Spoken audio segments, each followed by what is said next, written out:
जब प्रियंका के मन में ये सब चल रहा था, उतनी देर में जतिन आहूजा कृतिका के पास पहुंच चुके थे। तो तुम हो Kritika? Yes sir, I am Kritika. It's nice to meet you. Kritika उन्हें अपने सामने देख जरा भी नर्वस नहीं थी। वो काफी शांत और गंभीर थी। ना तो उसके एटीट्यूड में बहुत ज्यादा विनम्रता थी और ना ही उसमें बहुत ज्यादा घमंड था।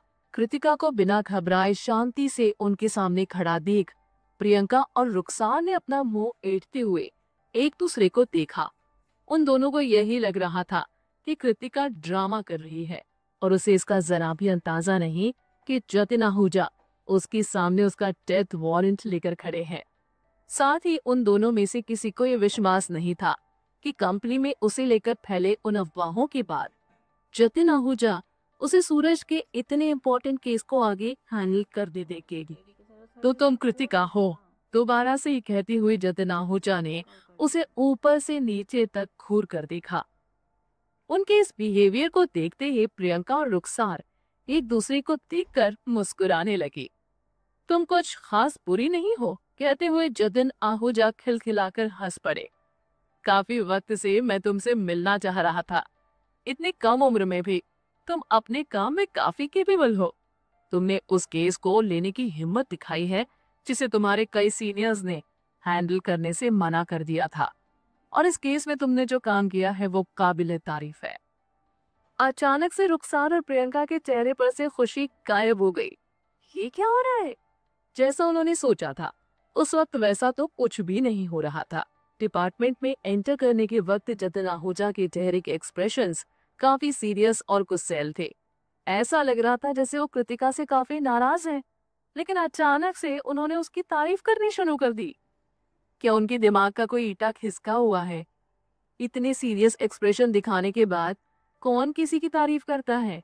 लेकिन वो कृतिका की तारीफ क्यों कर रहे हैं? उन्हें तो उसे पूरी तरह से डांटना चाहिए था। वैसे फ्राइडे नाइट को इवेंट से वापस आते वक्त निखिल ने कृतिका को बताया था कि उसके काम से जतिन आहूजा काफी खुश हैं, लेकिन अभी कुछ पल पहले जब उसने उन्हें इतने सीरियस और गुस्सेल एक्सप्रेशन के साथ उसके पास आते देखा तो कुछ पल के लिए उसका दिल भी जोरों से धड़कने लगा था। लेकिन किसे पता था कि उनके एक्सप्रेशंस इतनी तेजी से बदल जाएंगे। एक पल पहले वो गुस्से में नजर आ रहे थे, अगले ही पल वो हंसने और मुस्कुराने लगे। इसके अलावा जतिन आहूजा का कहा गया एक एक शब्द डिपार्टमेंट के बाकी लोगों के मुंह पर मारा गया उनका एक जोर का तमाचा था। थोड़ी देर पहले ही प्रियंका ने उस पर इल्जाम लगाया था कि वो अपने सुपीरियर के साथ फिजिकल रिलेशन में है, इसलिए उसे स्पेशल ट्रीटमेंट दी जा रही है। लेकिन जैसा जतिन आहूजा ने कहा, उसके हिसाब से किसी ने भी सूरज के केस को हैंडल करने की हिम्मत नहीं दिखाई थी।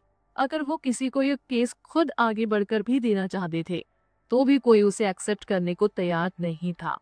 इसलिए जब ये केस कृतिका को असाइन किया गया तो उसने बिना हेजिटेट किए इसे एक्सेप्ट कर लिया, क्योंकि उसे अपने आप पर भरोसा था। साथ ही उसने अपना काम बखूबी किया, जिससे उसकी एबिलिटी पर लोगों का शक जाता रहा। ये उन रूमर्स के बिल्कुल ऑपोजिट था जो कंपनी में फैलाए गए थे। अगर अपने सीनियर्स को खुश करने के कारण उसे स्पेशल ट्रीटमेंट दी जा रही होती तो उसके हाथों में इतना कॉम्प्लिकेटेड केस कभी नहीं आता। तुमने सच में काफी अच्छा काम किया है। कुछ सालों से इस फील्ड में काम कर रहे अच्छे खासे एक्सपीरियंस प्रोफेशनल से मैंने खुद पर्सनली जाकर मुलाकात की थी। मैंने उनसे अपने भतीजे के केस को हैंडल करने की रिक्वेस्ट भी की थी, लेकिन किसी में भी इतनी हिम्मत नहीं थी कि वो मेरे भतीजे के केस को एक्सेप्ट करे। आखिर में मेरे पास इस केस को हमारी कंपनी के पीआर डिपार्टमेंट को सौंपने के अलावा कोई रास्ता नहीं बचा। लेकिन इसके बावजूद एक लंबा समय बीत जाने के बाद भी ये तय नहीं किया जा सका कि कौन इस केस को हैंडल करेगा। मुझे बताया गया था कि किसी में इतना कॉन्फिडेंस ही नहीं कि वो इस केस में आने वाली मुश्किलों का सामना कर मेरे भतीजे के डूबते करियर को बचा सके।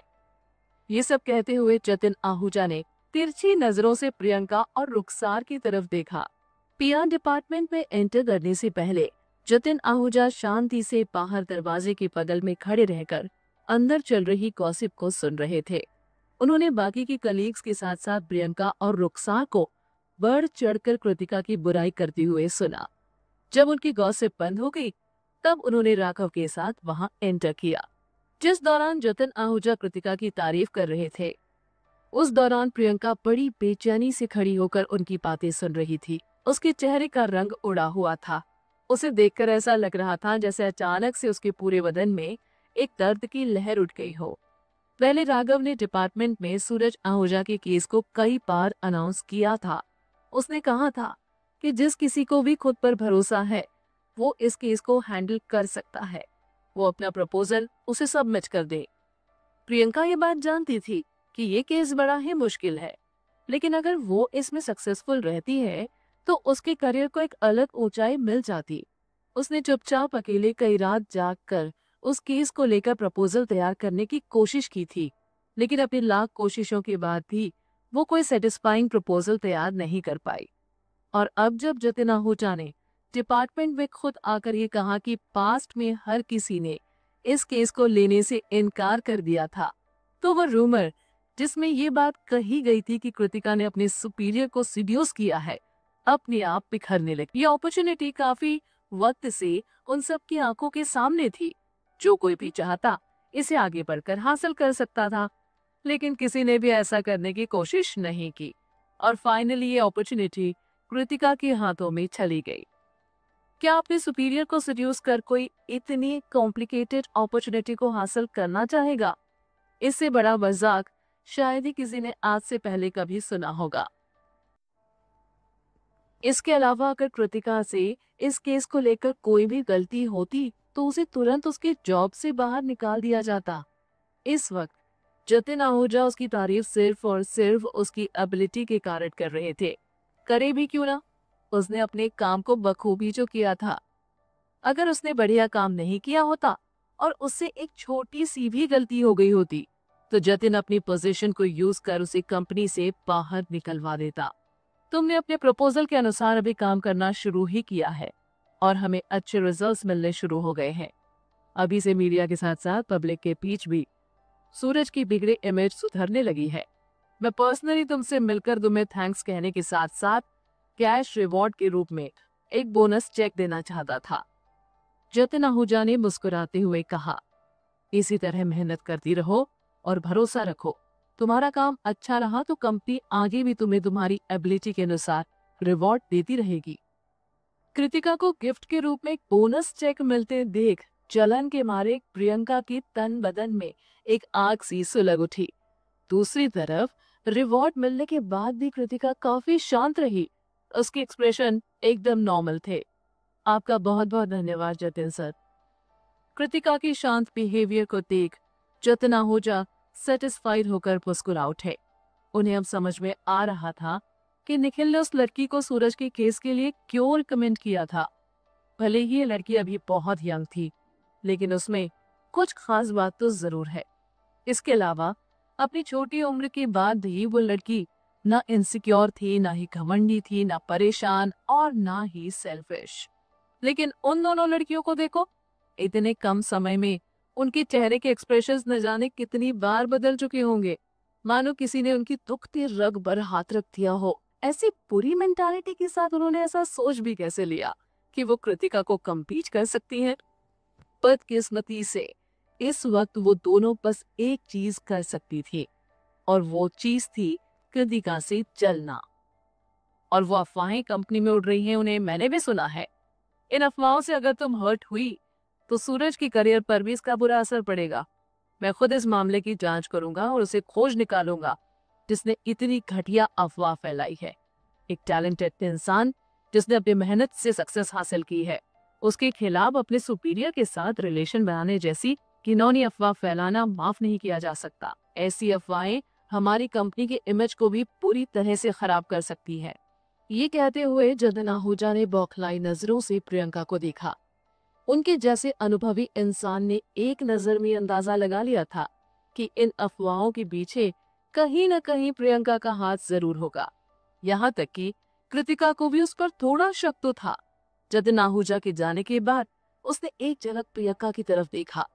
गिल्ट में डूबी और जतिन आहूजा के उसे घूरकर देखने से डरी हुई प्रियंका स्ट्रॉन्ग बनने का नाटक करते हुए जोर से चिल्लाई, मुझे क्यों घूर रही हो? कृतिका ने उसका मजाक उड़ाते हुए कहा। सोच रही थी कि जिसकी दाढ़ी नहीं होती, क्या उस पर चोर की दाढ़ी में तिनका वाला मुहावरा फिट बैठ पाएगा या नहीं। अपनी बात कहने के बाद कृतिका ऑफिस से बाहर चली गई।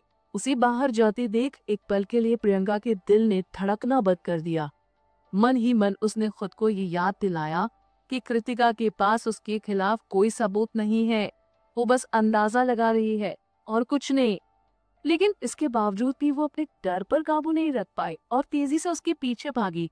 कृतिका रुको। प्रियंका ने भागकर उसका हाथ पकड़ लिया और उसे खींचते हुए बोली, कहाँ जा रही हो तुम। कृतिका ने उसके सवाल के जवाब में खुद भी उससे एक सवाल कर दिया, तुम्हें क्या लगता है मैं कहाँ जा रही हूँ? क्या तुम मेरे बारे में सीईओ सर से कंप्लेन करने नहीं जा रही हो? कृतिका, तुम एक समझदार लड़की हो, इसलिए बच्चों वाली हरकतें करना बंद करो। प्रियंका ने बौखलाते हुए कहा, मैं तुम्हारे बारे में कोई कंप्लेंट क्यों करने लगी? कृतिका उसका मजाक उड़ाते हुए मुस्कुराई। प्रियंका अपनी दांत अपने होठों में दबाते हुए बोली, नाटक मत करो। जो कुछ सागर ने कहा और जिस तरह से जतिन सर ने मुझे देखा, उसके बाद तुम्हें तो यही लग रहा होगा कि ये अफवाहें मैंने उड़ाई हैं। क्या मैंने तुम्हें कुछ कहा? नहीं ना। ये तुम हो जो अपने आप उटपटांग बातें सोच रही हो। अगर तुमने वो सब नहीं किया है तो तुम्हें गिल्ट या एम्बैरेस फील करने की कोई जरूरत नहीं है और तुम्हें इस बात से कोई लेना देना नहीं होना चाहिए कि मैं किससे मिलने जा रही हूँ और किससे नहीं। कृतिका ने अपने हाथ को झटक कर उसके हाथ से छुड़ाते हुए कहा और आगे बढ़ गई।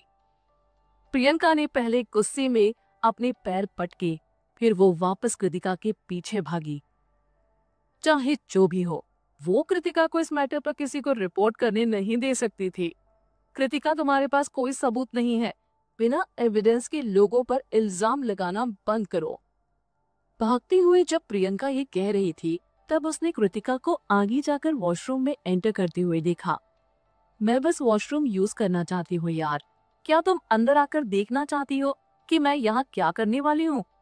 प्रियंका के उसके पीछे भागने से चिढ़कर कृतिका ने पलटकर उसे डांट लगाई। वॉशरूम के गेट के पास आकर रुक गई। उसका चेहरा उस वक्त कीचड़ में नहाए हुए किसी जानवर की तरह बदसूरत लग रहा था। कृतिका ने डिपार्टमेंट से यूं बाहर आकर उसके साथ बस एक खेल खेला था। जब तक उसे इस बात का एहसास हुआ, तब तक कृतिका पलटकर वॉशरूम के अंदर जा चुकी थी। प्रियंका ने गुस्से और बौखलाहट में जोरों से अपने पैर को पटका, मानो वो टैप डांस कर रही हो। उसके बाद वो दाएं घूमकर ये देखने लगी कि कहीं किसी ने उसे इस तरह से एम्बैरस होते हुए देख तो नहीं लिया। फिर वो वहां से चली गई। उसके कुछ पल बाद कृतिका वॉशरूम से बाहर आई और चुपचाप प्रियंका का पीछा करने लगी। उसने प्रियंका को सीढ़ियों से नीचे जाते हुए देखा। एक सर्टेन डिस्टेंस मेंटेन कर वो उसका पीछा करती रही। उसके पीछे पार्किंग एरिया में आकर उसने थोड़ी दूरी पर खुद को तब छिपा लिया जब उसने एक कोने में जाकर प्रियंका को किसी को कॉल करते हुए देखा। जो तुमने कहा था मैंने वो कर दिया है। कृतिका को लेकर जो अफवाह तुम फैलाना चाहते थे, मैंने वो अफवाह फैला दी है। इसलिए अब डील के मुताबिक जल्दी से तुम मुझे मेरे पैसे दे दो। उसकी बात सुनकर कृतिका हैरान रह गई। ठीक है, थोड़ी देर में पैसे तुम्हारे अकाउंट में ट्रांसफर हो जाएंगे। वैसे तुम अपना प्रॉमिस मत भूलना, तुम मेरे बारे में किसी को कुछ नहीं बताओगी। दूसरी तरफ से आवाज आई। जैसे ही प्रियंका ने फोन कट किया, वैसे ही कृतिका ने अपने मोबाइल का रिकॉर्डर ऑफ कर दिया। फिर वो तेज कदमों से चलकर वहां से गायब हो गई। जैसे ही वो पीआर डिपार्टमेंट में अपने डेस्क के पास पहुंची, वैसे ही उसके डेस्क पर रखा टेलीफोन रिंग करने लगा। फोन रिसीव करते वक्त उसने जरा भी एक्सपेक्ट नहीं किया था कि दूसरी तरफ से उसे अपने पिता वीरेंद्र की आवाज सुनाई देगी। तुम्हारे मोबाइल पर मेरा कॉल क्यों नहीं जा रहा है? वीरेंद्र ने कृतिका से सवाल किया। ये मेरे ऑफिस का फोन है, अपने पर्सनल मैटर के लिए इस पर कॉल ना किया करें। उन्हें डांटते हुए कृतिका ने फोन कट कर दिया, लेकिन पल भर में ही वो टेलीफोन फिर से रिंग करने लगा। कृतिका ने गुस्से से अपना मुंह ऐठा। बदकिस्मती से वो कंपनी के इस टेलीफोन के तार को खींचकर अलग नहीं कर सकती थी, इसलिए मजबूरी में उसे वो कॉल रिसीव करना पड़ा।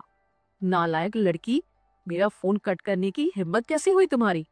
कहीं तुमने मेरा नंबर अपने सेलफोन में ब्लैकलिस्ट में तो नहीं डाल दिया है, जिस वजह से मैं तुम्हें कॉल नहीं कर पा रहा हूँ? वीरेंद्र ने कृतिका को हमेशा की तरह डांटते हुए कहा।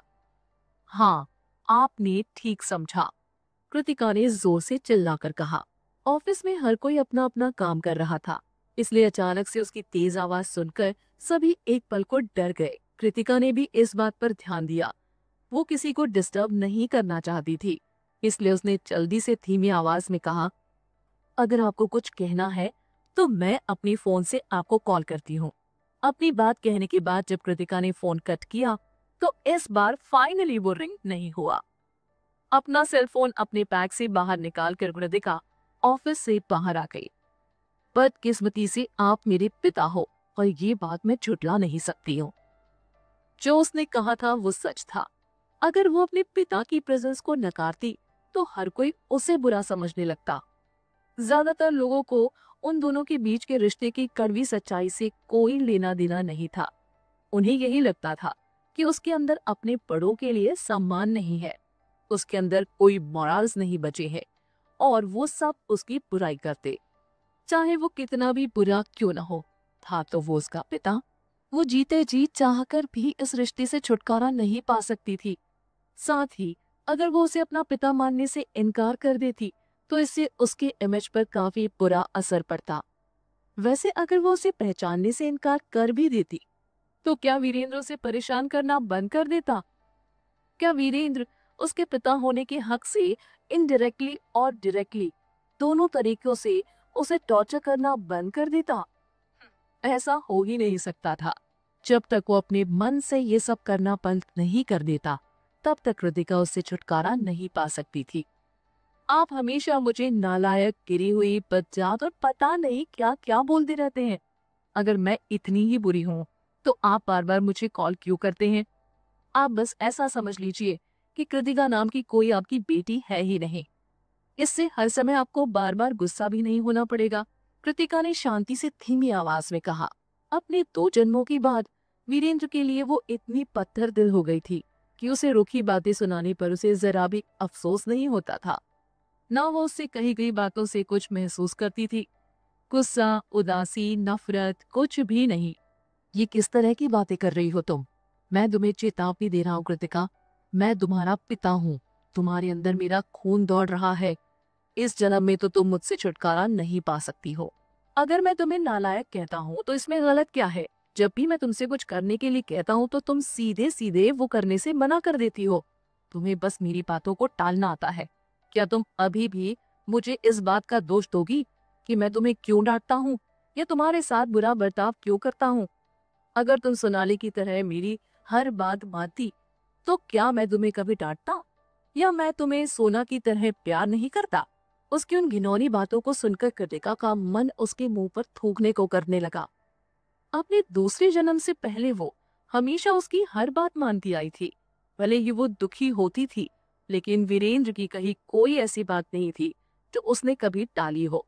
यहाँ तक कि उसके कहने पर उसने अपनी पढ़ाई भी पूरी नहीं की, लेकिन बदले में उसे क्या मिला? अगर मैं आपकी कही हर बात मानती तो शायद अब तक जेल में मेरी मौत हो गई होती। चलो मान लिया कि मैं किसी तरह जिंदा बच भी जाती तो आप मुझे लेकर अपना प्यार जताने कहाँ आते? जेल में? हाँ, कृतिका ने वीरेंद्र की बातों का मजाक बनाते हुए कहा। बीती बातों को तुम भूलती क्यों नहीं? बार बार उन बातों का किसी जैसा उसने सोचा था ठीक वैसा ही कुछ पल बाद उसने कहा, लेकिन उसकी कही बात सुनकर वो चौंक गई। कंपनी में तुम्हारी रेपुटेशन इस वक्त काफी खराब है और तुम्हारा पिता होने के नाते मैं तुम्हें इस कदर हर्ट होते नहीं देख सकता। कृतिका ने अपनी आंखों को छोटा करते हुए सवाल किया। आपको कैसे पता चला कि कंपनी में इस वक्त मेरी रेपुटेशन खराब चल रही है? उससे बात करने से पहले तक तो कृतिका को यही लग रहा था कि मधुलिका के कहने पर प्रियंका ने वो सब किया होगा। वो सोच रही थी कि मधुलिका के पास अपनी जिंदगी में ये सब करने के अलावा और कोई काम ही नहीं है क्या? अब तो वो कंपनी में एज एन एम्प्लॉय काम भी नहीं कर रही, फिर वो उसे क्यों हर्ट करना चाहती है? लेकिन अभी अभी जो उसने वीरेंद्र को कहते सुना, उसके बाद वो समझ गई थी कि असली में ये कारस्तानी किसकी है। उसने तुरंत हर एक कड़ी को जोड़ लिया। सोनाली की इमेज सुधारने के लिए वीरेंद्र को उसकी हेल्प की जरूरत थी। इसके लिए उसे फिर से सोनाली के लिए एज एन असिस्टेंट का काम करना पड़ता, और ये तभी पॉसिबल होता जब या तो वो ओबेरॉय कॉरपोरेशन में काम करना बंद कर देती या उसे ओबेरॉय कॉरपोरेशन से बाहर निकाल दिया जाता। इसलिए उसने किसी तरह प्रियंका की हेल्प से उसके बारे में वो झूठी अफवाह फैलाई।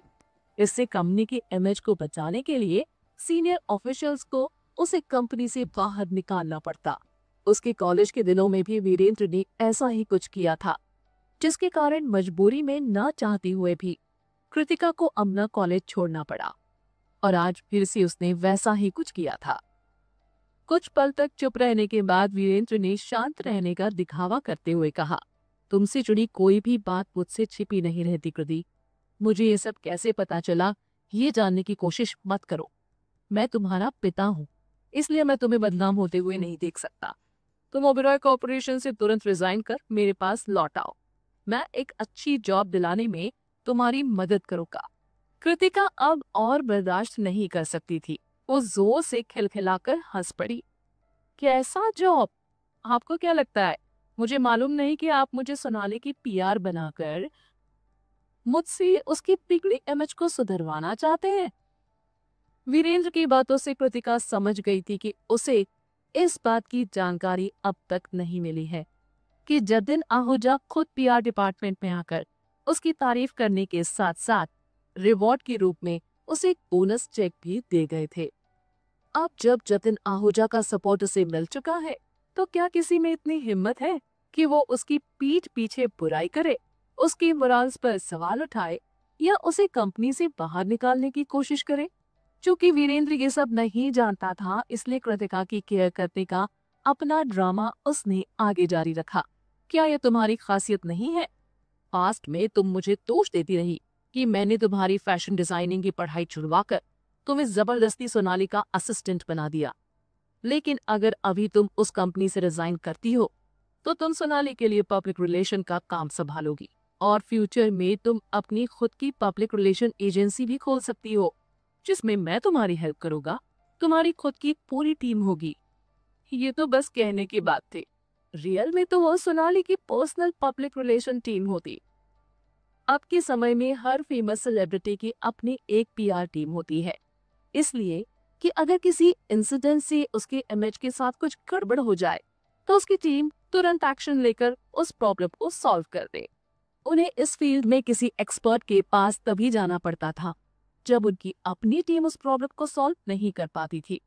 आखिरकार इस तरह की फील्ड में एक टैलेंटेड इंसान की अपनी खुद की कंपनी तो होनी ही चाहिए। जैसे कुणाल की पीआर कंपनी, उसकी कंपनी किसी एक सेलिब्रिटी के लिए काम नहीं करती थी, बल्कि उससे कई सेलिब्रिटी एज अ कस्टमर जुड़े हुए थे, जिनकी इमेज को सुधारने का काम उसकी कंपनी किया करती है। शायद आपको पता नहीं, लेकिन जो भी रूमर्स कंपनी में मेरे बारे में फैलाए गए थे वो सब अब बंद हो चुके हैं। यानी अब मुझे कंपनी से रिजाइन करने की कोई जरूरत नहीं। कृतिका ने भारी आवाज में कहा। क्या? वीरेंद्र ने ऐसे रिप्लाई किया जैसे उसे बिजली का कोई झटका लगा हो। अचानक से वो सारी अफवाहें बंद कैसे हो गई? फ्राइडे नाइट को घर लौटने के दौरान जब सौमिता ने उससे ये पता लगाने के लिए कहा था कि कृतिका कंपनी में ऐसा क्या कर रही है जो वह काम करने के कुछ ही दिनों के अंदर उसे सूरज आहूजा का केस हैंडल करने को दे दिया गया। इन्हीं सब बातों का पता लगाते हुए इत्तेफाक से वीरेंद्र की मुलाकात प्रियंका से हो गई। वो लड़की तो पहले से ही कृतिका से बहुत ज्यादा जेलस थी। वो उसके बारे में वीरेंद्र को कोई अच्छी बात कैसे बता सकती थी? इसलिए उसने कृतिका के बारे में उसे सिर्फ बुरी बातें ही बताई, वैसे बातें जो निहायत ही घटिया थी और जिसका उसके पास कोई एविडेंस नहीं था। और जब उसके मुंह से सुनी वो सभी बातें वीरेंद्र ने सौमिता को बताई तो उसकी छाती गर्व से चौड़ी हो गई, ये सोचकर कि उसने जो भी गैस किया था वो सब सच निकला। नहीं तो इतनी कम उम्र। शायद वो अपना इंटरव्यू भी सिर्फ इसलिए पास कर पाई क्योंकि इंटरव्यू देने से पहले ही उसने इंटरव्यू लेने वाले बंदे को सीड्यूस कर लिया होगा। नहीं तो ये जानने के बाद कि कृतिका ने अब तक अपना ग्रेजुएशन भी नहीं किया है, ओबेरॉय कॉरपोरेशन जैसी नामी गिरामी कंपनी ने उसे हायर कैसे कर लिया। ठीक उसी पल वीरेंद्र को याद आया कि जिस दिन कृतिका अपना इंटरव्यू देकर वापस लौट रही थी तो उसकी एब्सेंस में उसने सोनाली के साथ उसके डिपार्टमेंट में जाकर उसके मैनेजर राघव से उसकी काफी शिकायत की थी। लेकिन बावजूद इसके उसने वीरेंद्र की एक नहीं सुनी और कृतिका को हायर कर लिया। इसलिए वीरेंद्र को भी यही लगा कि जरूर कृतिका ने उसे पहले ही सेड्यूस कर लिया होगा, इसलिए मैं रिजाइन नहीं करूंगी, कृतिका हल्का मुस्कुराते हुए बोली। इसके अलावा अगर मैं सच में सोनाली की हेल्प करना भी चाहूँ तो क्या आप मुझ पर पूरी तरह से विश्वास कर पाएंगे?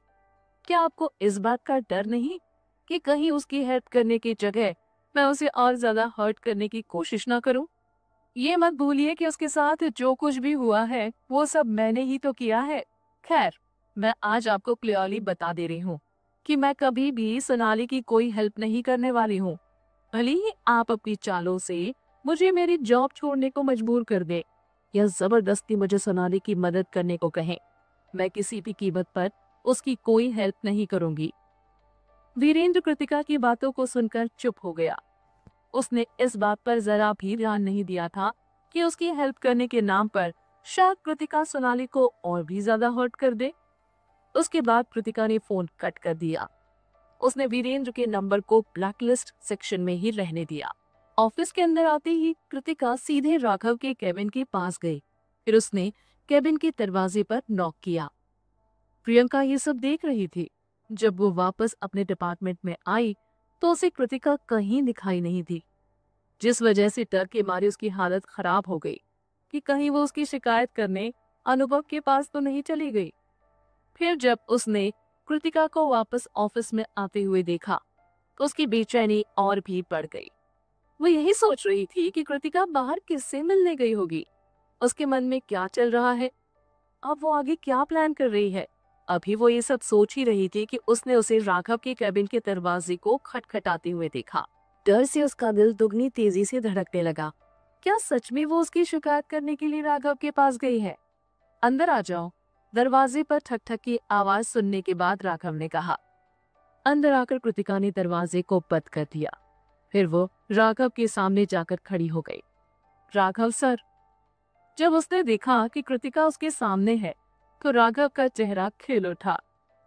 कृतिका, आओ आओ बैठो, मुझे भी तुमसे कुछ बात करनी थी। कृतिका को लगा कि वो उससे उन रूमर्स को लेकर कुछ बात करना चाहते होंगे, लेकिन फिर उसने उन्हें कुछ और ही कहते सुना। मैं सैटरडे को हॉस्पिटल आया था, लेकिन तब तक तुम और आंटी वहां से जा चुके थे। शायद मुझे वहां पहुंचने में बस 10 मिनट की देरी हुई थी। कृतिका हैरान रह गई। आप हॉस्पिटल गए थे? आपने मुझे पहले क्यों नहीं बताया कि आप वहां आने वाले हैं?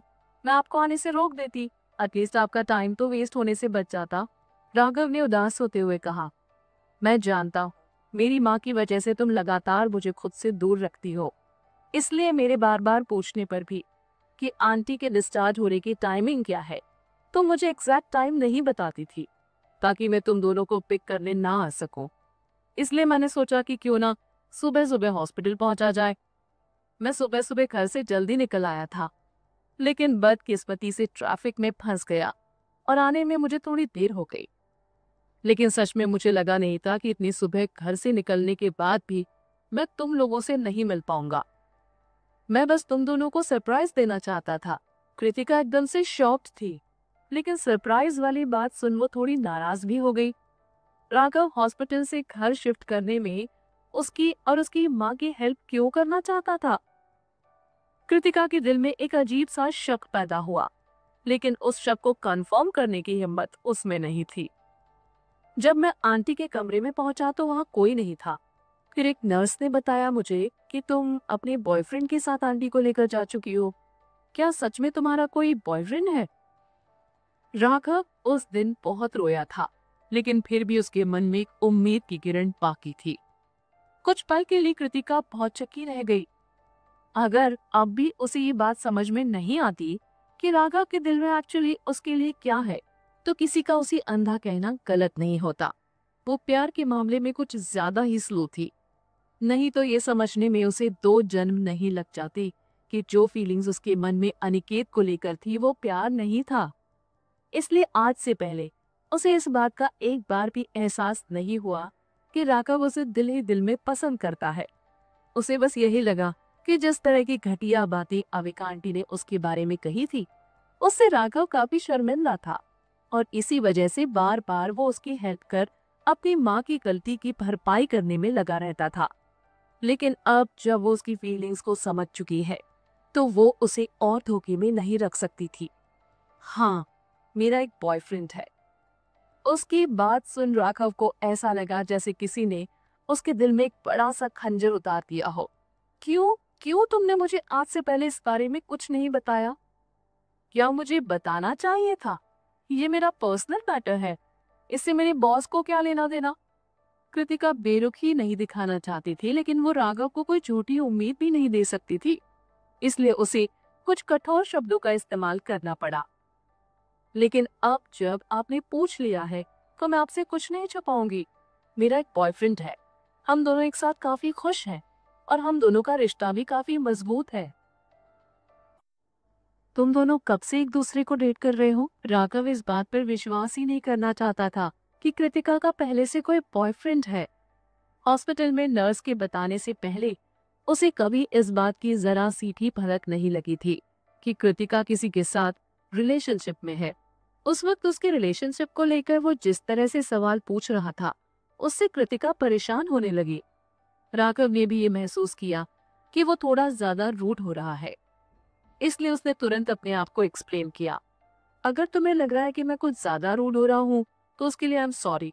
मैं बस ये जानना चाहता हूँ कि उस दिन हॉस्पिटल में जो कुछ भी मेरी माँ ने तुम्हारे बारे में कहा था, क्या तुम उससे पहले ही किसी के साथ रिलेशनशिप में थी या उस दिन के बाद तुम किसी के साथ रिलेशनशिप में आई? कृतिका रिप्लाई करने से पहले थोड़ी देर तक चुप रही।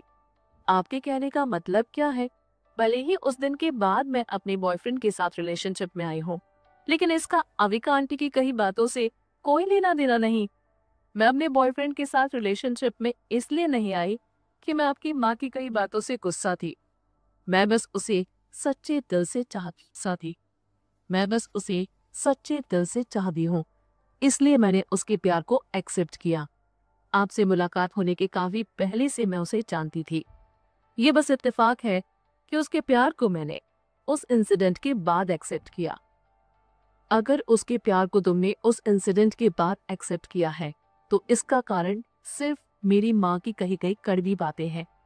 अगर वो ऐसा कुछ नहीं कहती, तो तुम्हारे प्यार को पाने का एक मौका मुझे जरूर मिलता। ये कहते हुए राघव की आंखों में आंसू आ गए। उसकी आंखों में आंसू देख कृतिका ने माफी मांगने के लहजे में कहा, ऐसा सिर्फ आपको लग रहा है राघव सर, लेकिन मैं हमेशा से सिर्फ और सिर्फ उसे चाहती आई हूँ। एक्चुअली उससे मिलने के पहले मैंने दोबारा किसी को डेट करने के बारे में कभी सोचा तक नहीं था। मुझे लगता था कि मेरा अकेला रहना ही ठीक है। मेरे पास मेरी माँ पहले से ही थी, जो मुझे दुनिया में सबसे ज्यादा प्यार करती है। हर कोई मेरी फैमिली प्रॉब्लम के बारे में जानता है, इसलिए मैं भी इसे कभी किसी से छुपाती नहीं। आप मेरे डैड के पूरे बिहेवियर के बारे में पहले से ही जानते हैं, लेकिन आपको ये नहीं पता होगा कि मैं किसी से बचपन से प्यार करती थी, जो बाद में मेरी बहन के साथ मिलकर मुझे चीट करता रहा। उन दो लोगों के कारण मैं इमोशनली बहुत ज्यादा कमजोर हो गई थी। अगर मेरी जिंदगी में मेरा बॉयफ्रेंड नहीं आया होता, तो शायद मैं पूरी जिंदगी किसी को डेट नहीं करती और हमेशा अकेले ही रहना पसंद करती। कृतिका की हर एक बात को राघव समझ रहा था। अगर उसके बॉयफ्रेंड के उसे प्रपोज करने से पहले भी उसने कृतिका के सामने अपने प्यार को कन्फेस किया होता, तो भी वो उसके प्यार को कभी एक्सेप्ट नहीं करती। इसके अलावा वो ये भी समझ चुका था कि इन सब बातों का उसकी माँ की कही गई बातों से कोई लेना देना नहीं है। उसे एहसास हो गया कि वो वैसा लड़का नहीं है जो कभी कृतिका को पसंद आता। मैं समझ गया।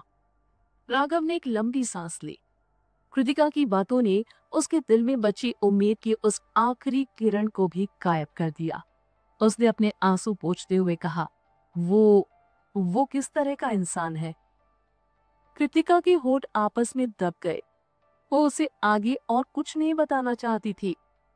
ऐसा नहीं था कि निखिल का नाम लेने से वो शर्मिंदा महसूस करती, बस ये बात उसकी प्राइवेट लाइफ से जुड़ी हुई थी और अपनी प्राइवेट लाइफ को वो प्राइवेट ही रखना चाहती थी।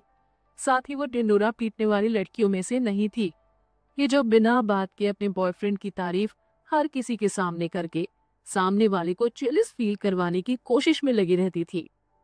वो ये बात अच्छे से जानती थी कि निखिल उससे कितना प्यार करता है और इतना उसके लिए काफी था। इसके अलावा वो राघव को ज्यादा करीब से जानती भी नहीं थी। वर्क प्लेस के बाहर वो उससे बस एक बार हॉस्पिटल में मिली थी, बाकी की उनकी हर मुलाकात ऑफिस में हुई थी, जहां उनके बीच हुई थोड़ी बहुत बातें बस काम को लेकर हुआ करती थी। अपने दिल में वो राघव को बस अपना एक सुपीरियर मानती थी, जिसके अंदर उसे काम करना था। उसने तो उसे कभी एक दोस्त के नजरिए से भी नहीं देखा था। कृतिका के अंदर सच में कोई ऐसी आदत नहीं थी कि वो जानबूझकर अपनी निजी जिंदगी से जुड़े मैटर्स को दूसरों के सामने डिस्कस करे। आई एम सॉरी, मैं कुछ ज्यादा ही सवाल कर रहा हूँ, राघव ने निराश कर देने वाली मुस्कुराहट के साथ कहा। तुम अनकंफर्टेबल फील मत करो, मैं जल्दी ही अपनी फीलिंग्स और इमोशन को काबू में कर लूंगा। ये बस ऐसा था जैसे उनके बीच कोई सिमिलैरिटी ही नहीं थी। साथ ही जो कुछ अविका आंटी ने उस दिन हॉस्पिटल में कृतिका को लेकर कहा था, उसके बाद उनके बीच किसी भी तरह के रिश्ते की कोई संभावना नहीं बची थी। वैसे किसी के प्यार को पाने की कोशिश में हमेशा सेकंड आना शायद राघव की किस्मत में लिखा हुआ था। जो भी लड़की उसे पसंद आती थी, किस्मत से उसका पहले से ही कोई बॉयफ्रेंड होता था। थैंक यू सर, कृतिका ने कहा। वो राघव की एहसानमंद थी। उस इंसान के दिल में किसी के लिए कोई बुराई नहीं थी। भले ही कृतिका ने उसके प्यार को ठुकरा दिया था, लेकिन इस वजह से उसे हर्ट करने का ख्याल उसके मन में एक बार भी नहीं आया। साथ ही अपनी पोजीशन को यूज कर वो उसके लिए कोई मुश्किल भी खड़ी करने वाला नहीं था। अरे हाँ, अपनी बेकार की बातों में मैं तुमसे पूछना ही भूल गया कि तुम किस काम के लिए आई थी। न जाने कृतिका को लेकर अपने प्यार को भुलाने में राघव को कितना समय लगने वाला था, लेकिन अपनी फीलिंग्स को वो अपने काम के बीच कैसे आने दे सकता था। किसी प्रोफेशनल की तरह तुरंत उसने वापस से वर्क से रिलेटेड बातें शुरू कर दी। उसके प्रोफेशनलिज्म को देख कृतिका ने एक राहत भरी सांस ली। फिर उसने अपने फोन में रिकॉर्ड की हुई वो ऑडियो रिकॉर्डिंग राघव को सुनाई, जिसमें प्रियंका अपने फोन पर किसी से बात कर रही थी। इसकी बातों को सुनने के बाद मुझे लगता है मुझसे जुड़ी अफवाह को इसी ने कंपनी में फैलाया होगा, कृतिका ने धीमी आवाज में कहा। मुझे भी यही लग रहा है, राघव ने गुस्से से कहा। इस वॉइस रिकॉर्डिंग की एक कॉपी मुझे सेंड करो। रिकॉर्डिंग को रिसीव करने के बाद राघव ने कहा, अपनी डेस्क पर जाओ और इंतजार करो, मैं देखता हूँ कि आगे क्या करना है। अपनी बात कहने के बाद राघव गुस्से में तेजी से अपने ऑफिस से बाहर निकल गया। इस पूरे समय के दौरान प्रियंका अपने कंप्यूटर स्क्रीन के पीछे खुद को छिपाए हुए लगातार राघव के ऑफिस में हो रही एक एक मूवमेंट को देख रही थी। बहुत ज्यादा स्ट्रेस लेने के कारण वो अपने काम पर कंसंट्रेट नहीं कर पा रही थी। राघव को इस कदर गुस्से में पीआर डिपार्टमेंट से बाहर जाते देख प्रियंका का दिल बेचैन हो उठा। वो खुद को शांत नहीं कर पा रही थी। कुछ पल बाद कृतिका उसके केबिन से बाहर निकलकर अपनी डेस्क की ओर जा रही थी कि प्रियंका अपनी चेयर से उठकर तेजी से उसके पास आई और उसका हाथ थामकर उसे खींचते हुए ऑफिस से बाहर ले गई। तुमने राघव सर से क्या कहा? एंट्रेंस गेट से बाहर निकलते ही उसने बेचैनी में कृतिका से सवाल किया। तुम्हें इतनी चिंता क्यों हो रही है? क्या उनसे वर्क रिलेटेड बात करने के लिए मुझे पहले तुमसे परमिशन लेनी होगी? कृतिका ने झटक कर उसकी पकड़ से अपना हाथ छुड़ाया।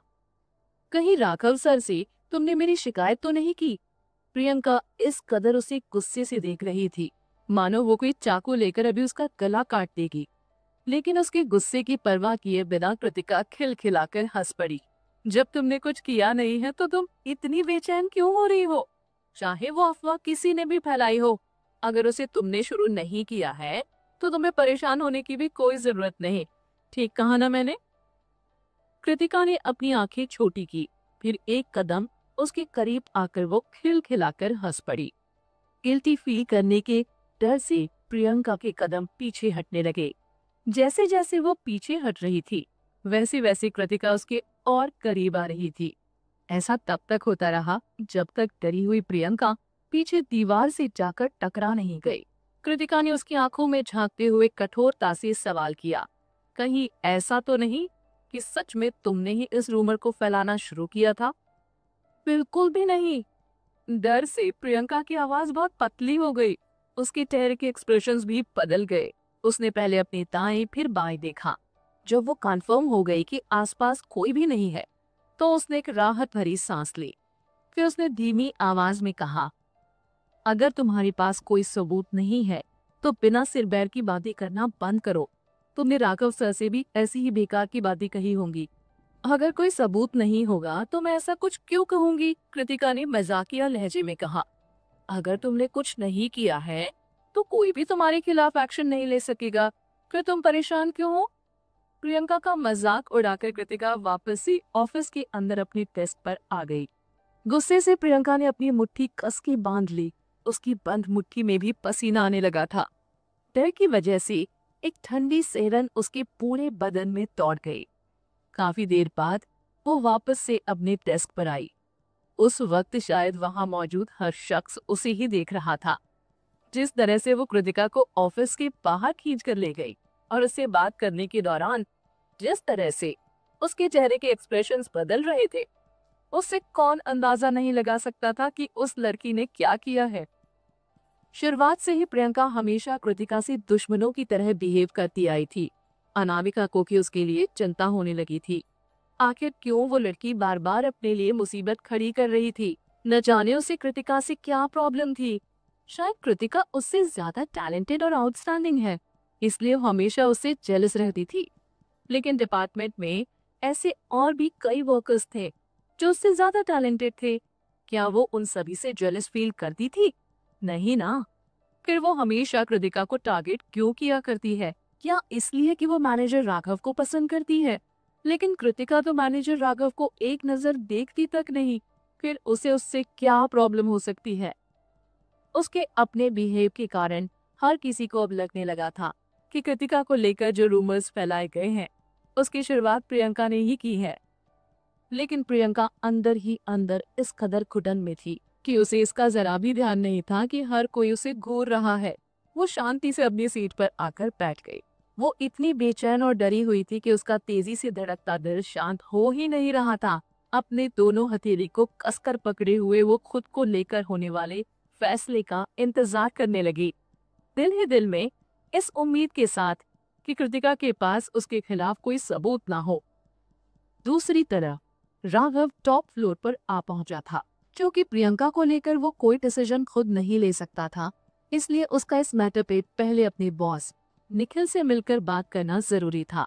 अगर ये कोई छोटी मोटी गलती होती तो वो खुद से डिसीजन ले सकता था, लेकिन प्रियंका ने इस पूरे इंसिडेंट को कुछ ज्यादा ही भड़का दिया था और इस वजह से पूरी कंपनी में कृतिका को लेकर लोग एक दूसरे से गॉसिप कर रहे थे।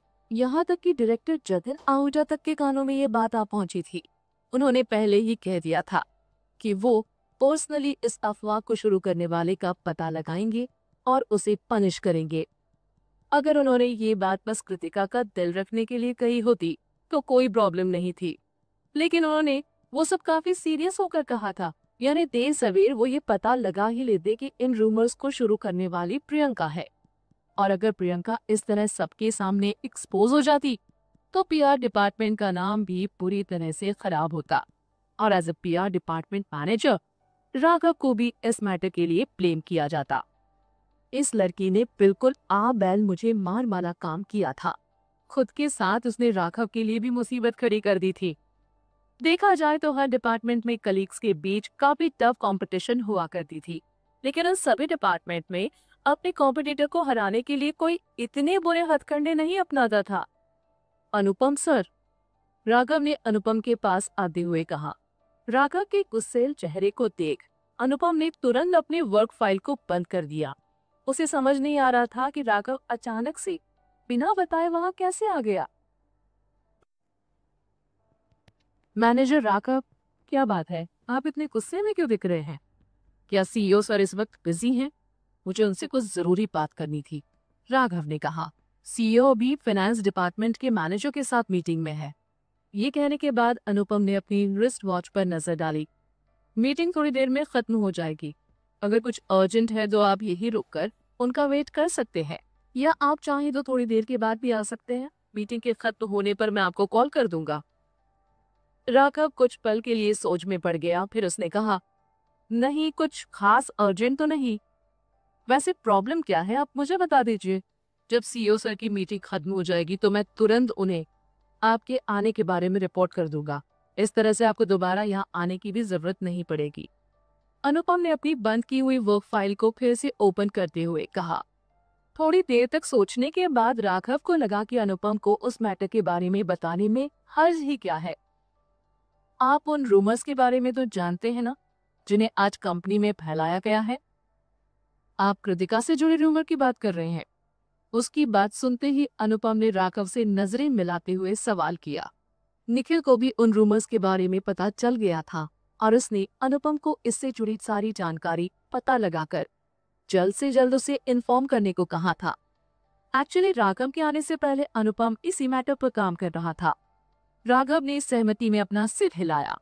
मुझे पता चल गया है कि इन रूमर्स की शुरुआत किसने की थी। एक मिनट रुकिए, कहते हुए अनुपम ने तुरंत निखिल के ऑफिस के दरवाजे पर नॉक किया। ये देख राघव हैरान रह गया। अभी तो अनुपम ने कहा था कि सीईओ सर मीटिंग में हैं, तो फिर वो उन्हें मीटिंग के बीच डिस्टर्ब करने से डर क्यों नहीं रहा। कम इन। अंदर से निखिल की आवाज उन्हें सुनाई पड़ी। जब राघव अनुपम के पीछे पीछे निखिल के ऑफिस के अंदर आया तो उसने देखा कि सच में सीईओ फाइनेंस डिपार्टमेंट के मैनेजर के साथ मीटिंग में थे। क्या बात है, निखिल ने सवाल किया, ये जानते हुए कि वो मीटिंग में है और मीटिंग के बीच डिस्टर्ब किया जाना उसे जरा भी पसंद नहीं। फिर भी अनुपम उससे बात करने के लिए आया, यानी मैटर जरूर इम्पोर्टेंट होगा। इस वजह से निखिल ने उस पर जरा भी गुस्सा नहीं किया। सर, कृतिका को लेकर कंपनी में जो रूमर्स फैलाए गए हैं, बात उससे रिलेटेड है। मैनेजर राघव ने पता लगा लिया है कि उन रूमर्स को किसने शुरू किया था। इतना कहने के बाद अनुपम ने राघव को इशारा किया। राघव, आप डिटेल में सीईओ सर को सब कुछ बताएं। फाइनेंस डिपार्टमेंट के मैनेजर की आंखें हैरानी में फैल गई। पहले उसने अनुपम को देखा और उसके बाद निखिल को। हालांकि किसी का इस तरह के रूमर्स को कंपनी में फैलाना सही तो नहीं था, लेकिन इस तरह की छोटी मोटी बात कब से इतनी इम्पोर्टेंट हो गई जिसे डायरेक्ट कंपनी के सीईओ से डिस्कस किया जाने लगा। और डायरेक्टर जतिन की बात तो करो ही मत। वो जो कंपनी में कभी आते नहीं थे, उन्होंने पर्सनली आकर उस कृतिका नाम की लड़की को रिवॉर्ड दिया। और तो और इस मैटर को लेकर उन्होंने खुद वर्कर्स से पूछताछ भी शुरू कर दी। पता नहीं कैसे, लेकिन एक न्यू कमर कंपनी के सीनियर ऑफिशियल्स की गुड बुक्स में आ गई है। ये कृतिका नाम की लड़की सच में बहुत बुरे कैरेक्टर वाली लड़की होगी। सर, सच कहूँ तो कृतिका ने खुद उस इंसान के बारे में पता लगाया है जिसने ये सब शुरू किया था। मैं आपसे माफी मांगना चाहता हूँ, क्योंकि इसे मेरे डिपार्टमेंट की ही एक एम्प्लॉय प्रियंका ने शुरू किया है। राघव ने उसके बाद अपने पॉकेट से अपना फोन निकाला और वो रिकॉर्डिंग ऑन की जो कृतिका ने उसे सेंड की थी। ये मैटर बहुत सीरियस हो गया है। इसने मेरी हिम्मत नहीं हुई कि आपसे कंसल्ट किए बगैर मैं प्रियंका को लेकर कोई डिसीजन लूं। उस रिकॉर्डिंग को सुनते ही निखिल का चेहरा गुस्से से दहकते अंगारे के समान धधक उठा। उसने तुरंत अनुपम से कहा, तुरंत एक ईमेल एज एन अनाउंसमेंट सभी को सेंड करो। मेल में ये मेंशन होना चाहिए कि प्रियंका ने अपने कलीग के बारे में झूठी अफवाह फैलाई। उसने अपने कलीग के साथ साथ अपने सुपीरियर की भी छवि को गंदा किया। कंपनी में कलीग्स के बीच होने वाले फेयर कंपटीशन के माहौल को उसने पूरी तरह से बर्बाद कर दिया। निखिल ने जोर से सोफे पर मुक्का मारते हुए गुस्से में कहा, उसने अपनी लिमिट क्रॉस की है, इसलिए अभी इसी वक्त उसे डिसमिस कर दो। निखिल का डिसीजन सुन राघव शॉक्ड रह गया। हालांकि प्रियंका ने एक बहुत बड़ी गलती की थी, लेकिन राघव के हिसाब से ज्यादा पनिशमेंट के तौर पर उसे एक और वार्निंग लेटर दिया जाना चाहिए था। और चूंकि वार्निंग लेटर को भेजने का काम ह्यूमन रिसोर्सेज डिपार्टमेंट के अंदर आता था, इसलिए ऐसा करवाने से पहले राघव का निखिल को रिपोर्ट करना जरूरी था, क्योंकि एचआर डिपार्टमेंट सीईओ के डायरेक्ट ऑर्डर के अलावा किसी और के ऑर्डर को फॉलो नहीं करता था। लेकिन राघव के मन में एक बार भी ये ख्याल नहीं आया था कि निखिल इतना स्ट्रिक्ट डिसीजन लेकर प्रियंका को उसी वक्त डिसमिस कर देगा। यस सर, अनुपम ने हामी भरी। वो राघव की तरह जरा भी शॉक्ड नहीं था। उसे काफी पहले से मालूम था कि एक न एक दिन वो लड़की कंपनी से जरूर बाहर निकाल दी जाएगी। प्रियंका ने खुद ही अपने पैर पर कुल्हाड़ी मारी थी। उसने उसे बदनाम करने के साथ साथ उसका नाम किसी दूसरे आदमी के साथ भी जोड़ दिया था। ऐसे में अगर निखिल उसे पनिश नहीं करता तब अनुपम जरूर शॉक्ड हो जाता। अनुपम तिरछी नजरों से राघव की तरफ देख रहा था और दिल ही दिल में प्रे कर रहा था कि राघव प्रियंका को मिल रही इतनी कड़ी पनिशमेंट के अगेंस्ट कुछ ना बोले। अगर उसने कुछ ऐसा किया होता तो उसे भी निखिल के गुस्से का सामना करना पड़ जाएगा।